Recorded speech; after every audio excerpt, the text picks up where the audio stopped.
साल था 1983 जब आर्कियोलॉजिस्ट की एक टीम गुजरात के डाबारसी गांव के पास अरब सागर में कुछ एक्सप्लोर कर रही थी। समुद्र के बीचों बीच नाव से कुछ डाइवर्स ने अरेबियन सी में छलांग लगा दी। वह समुद्र की गहराइयों में कुछ ढूंढने जा रहे थे। समुद्र की 130 फीट की गहराई में जाने के बाद वह जो देखते हैं वह सचमुच चौंका देने वाला था।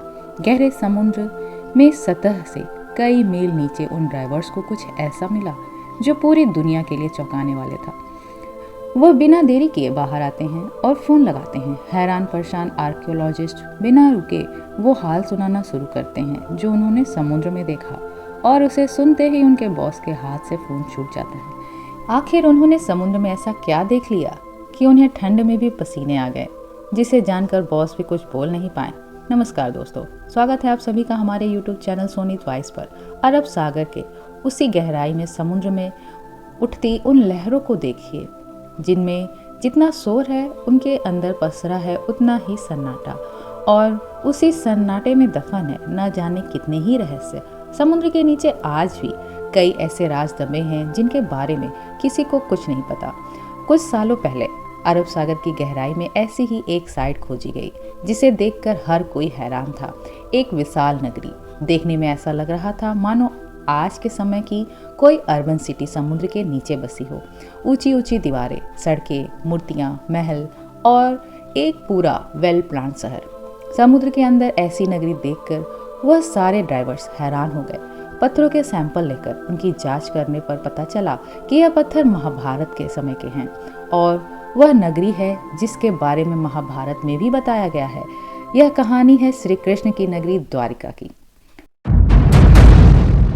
विष्णु जी के 4 धामों में से एक द्वारिका गुजरात के जामनगर डिस्ट्रिक्ट में अरब सी के किनारे बसा एक छोटा सा शहर, जहां हजारों कृष्ण भक्त दूर दूर से प्रभु की सिर्फ एक झलक देखने को आते हैं। भागवत पुराण के 10वें सर्ग के अनुसार कंस का वध करने के बाद श्री कृष्ण पूरे यादव वंश के साथ मथुरा में रहने लगे।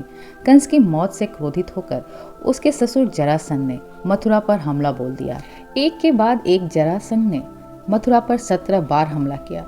इन लगातार हमलों से परेशान होकर श्री कृष्ण ने मथुरा छोड़कर कहीं और जाना ही सही समझा। उन्होंने समुद्र के ऊपर एक विशाल नगरी के निर्माण का आदेश दिया, लेकिन समुद्र देव की आज्ञा के बिना यह मुमकिन नहीं था। तब श्री कृष्ण ने समुद्र देव की आराधना की। समुद्र देव ने प्रसन्न होकर समुद्र के बीच श्री कृष्ण को 12 योजन धरती प्रदान की। इसी धरती पर भगवान विश्वकर्मा ने द्वारिका का निर्माण किया। द्वारिका एक वेल प्लान्ड सिटी थी जो आज के ज़माने की अर्बन प्लानिंग को भी मात दे सकती है। सड़कें, सोने के महल, बड़े बड़े दरवाजे, बगीचे, तालाब और सब कुछ एक बेहतरीन एक स्ट्रक्चर के साथ बनाया गया था। नगर के बीचों बीच था श्री कृष्ण का महल, जो यहाँ की सबसे खूबसूरत इमारत थी। जब यह नगरी बनकर तैयार हो गई तब श्री कृष्ण अपनी योग माया से अपने परिवार के साथ पूरे यादव वंश को मथुरा से द्वारिका ले आए, और उसके बाद उन्होंने मथुरा जाकर जरासंध और कालीमन से युद्ध किया। विजयी होने के बाद श्री कृष्ण द्वारिका नगरी को लौट आए और अपने परिवार के साथ खुशहाली से रहने लगे। लेकिन जिस प्रकार इस धरती पर जन्म लेने वाला हर जीव सुख और दुख के बीच बंधा होता है, वैसे ही श्री कृष्ण भी इस चक्र का एक हिस्सा थे। कुछ समय बाद पांडवों और कौरवों के बीच महाभारत का युद्ध शुरू हुआ, जिसमें श्री कृष्ण ने अर्जुन के सारथी के रूप में अहम भूमिका निभाई। 18 दिनों तक यह भीषण युद्ध चलता रहा, जिसमें आखिर पांडवों की जीत हुई। महाभारत के स्त्री पर्व के अनुसार जब कौरवों की माता गांधारी ने अपने पुत्रों के मृत शरीर देखे तो उन्होंने श्री कृष्ण को युद्ध के लिए दोषी ठहराया। उन्होंने क्रोध में आकर श्री कृष्ण को श्राप दे दिया।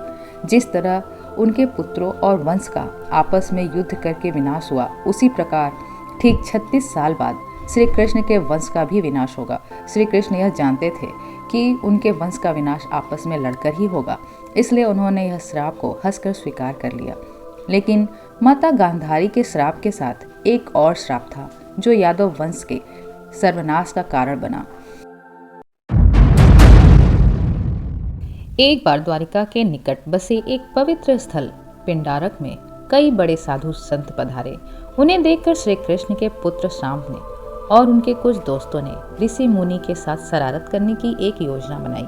सांब एक गर्भवती स्त्री का वेश धारण कर ऋषि मुनियों के सामने पहुंचा और उसने अपने होने वाले बच्चे के बारे में पूछा। ऋषि मुनि अपना अपमान उड़ते देख क्रोधित हो गए और उन्होंने उस लड़कों को श्राप दे दिया कि सांब लोहे के मूसल को जन्म दे, जो यादव वंश के विनाश का कारण बनेगा। जब उन लड़कों ने देखा तो सांब के कपड़ों के अंदर से सच में एक लोहे का मूसल मिला। श्री कृष्ण के नाना जी राजा उग्रसेन को जब इस बात का पता चला तो उन्होंने उस मूसल के टुकड़े टुकड़े कर दिए और उसे समुद्र में फेंक दिया। ये टुकड़े एक मछली ने निगल लिए। ये मछली मछुआरों के जाल में जा फंसी और जब उसको चीरा गया तो उसके पेट से वही लोहे के टुकड़े निकले। एक शिकारी ने वह टुकड़े निकालकर जहरीले तेल बनाने में इस्तेमाल कर लिए, लेकिन टुकड़े होकर खत्म हो जाने के बाद भी ये लोहे का मूसल यादव वंश का विनाश का कारण कैसे बना? 36 साल बीत चुके थे और माता गांधारी के श्राप के साकार होने का समय आ गया था। यदुवंशी नशे और मदिरा की लत से धुत हो चुके थे। धीरे धीरे उन्होंने एक दूसरे से ही लड़ना शुरू कर दिया। यह लड़ाई इतनी बढ़ गई कि यादव वंश के अंदर ही अंदर युद्ध होने लगा। श्री कृष्ण के पुत्रों ने भी आपस में युद्ध करना शुरू कर दिया। एक एक करके पूरे वंश का विनाश हो गया। और तो और बलराम जी ने भी धरती का त्याग कर दिया। श्री कृष्ण ने जब यह देखा तो श्री कृष्ण जी जंगल की ओर निकल पड़े। कुछ देर चलने के बाद वो एक पीपल के पेड़ के नीचे जाकर लेट गए। उसी समय जरा नाम के एक शिकारी ने उन्हें हिरण समझकर उन पर तीर चला दिया।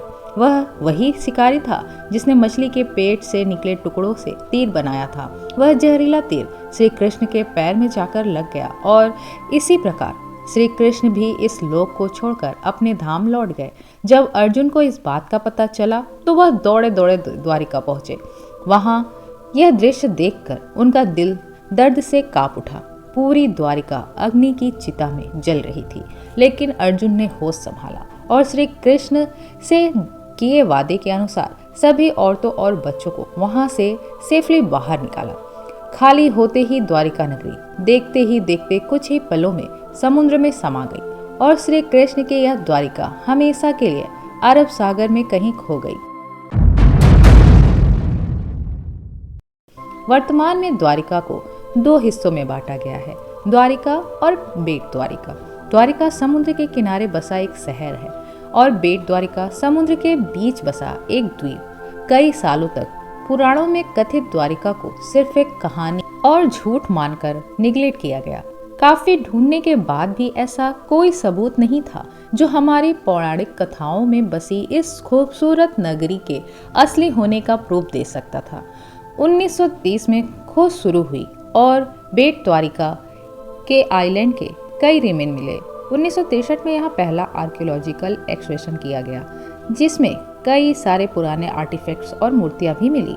इन फाइंडिंग से कई इंटरेस्टिंग थ्योरी सामने आई, जिसके मुताबिक श्री कृष्ण द्वारिका से अपने पूरे राज्य का प्रशासन प्रबंधन देखते थे और बेट द्वारिका में अपने पूरे परिवार के साथ रहते थे।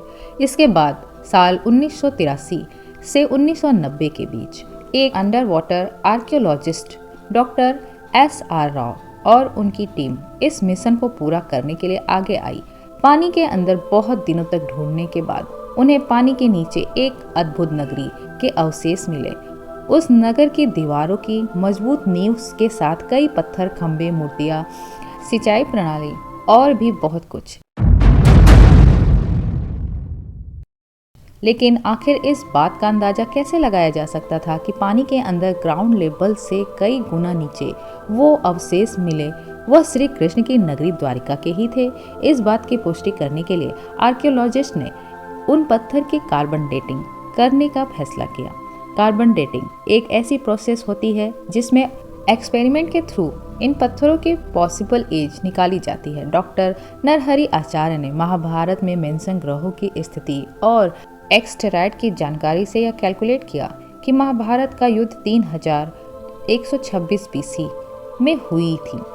महाभारत के हिसाब से द्वारिका का निर्माण भी द्वापर युग में ही हुआ था और इन पत्थरों की कार्बन डेटिंग निकालने के बाद पता चला कि ये पत्थर उस समय से काफ़ी क्लोज रिलेटेड हैं। लेकिन पत्थर तो किसी भी समय के हो सकते हैं, तो फिर इस बात का स्ट्रॉन्ग एविडेंस कैसे कंसीडर किया जा सकता था, और इसलिए आर्कियोलॉजिस्ट ने समुद्र के अंदर मिली इस नगरी का एरिया नापना शुरू किया। और सरप्राइजिंगली ही इस एरिया का मेजरमेंट था 12 योजन यानी 153.6 किलोमीटर का था, जो कि भागवत पुराण के हिसाब से उस धरती का माप था जो श्री कृष्ण को द्वारिका के निर्माण के लिए समुद्र देव ने प्रदान की थी। और ये इस बात का सबूत था कि ये श्री कृष्ण की नगरी द्वारिका है और समुद्र के नीचे आज भी ये खुदाई जारी है।